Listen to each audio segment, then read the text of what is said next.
బురదలో బొర్రే పంది బయటికొచ్చి ఆ బురదను అందరికీ అంటియాలని చూస్తుంది. ఆ పంది ఎవలో అర్థమైంది కదా, మన బడివే గుంపు మేస్త్రి.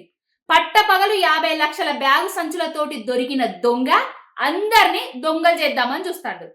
తెలంగాణ గడ్డ కోసం కలబడ్డ నాయకుడు బాపు కేసీఆర్ గారికి, తెలంగాణ గడ్డ కోసం నిలబడ్డ నాయకుడు బాపు కేసీఆర్ గారికి, తెలంగాణ రాష్ట్రం కోసం తన ప్రాణ త్యాగానికి సైతం సిద్ధపడ్డ నాయకుడికి నోటీసులట.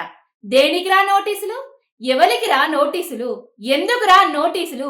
నీ చాతగానితనాన్ని కప్పిపుచ్చుకునేతందుకు, నీ కాంట్రాక్టులు, నీ కుంభకోణాలు బయటకు రాకుండా ఉండేతందుకు, అక్కడెక్కడనో దోసుకున్న పైసలు దాచుకోవడానికి పోయి ఇక్కడ తెలంగాణ కోసం కొట్లాడిన నాయకుల మీద నోటీసుల పేరుతోటి వెకిలి రాతలు, మకిలి చేష్టలు చేస్తున్నావు. ప్రతిదీ ప్రజలు గమనిస్తున్నారు.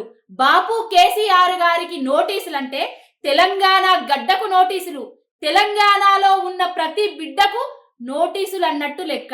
ఇప్పటికైనా నీ బడివే ఖాతలు, నీ బద్మాష్ మాటలు బంద్ చేసి పాలన మీద దృష్టి పెట్టు. ఖబర్దార్ బిడ్డ, బాపు జోలికి వచ్చినావనుకో మషి మషి ఎత్తం గుంపు మేస్త్రి.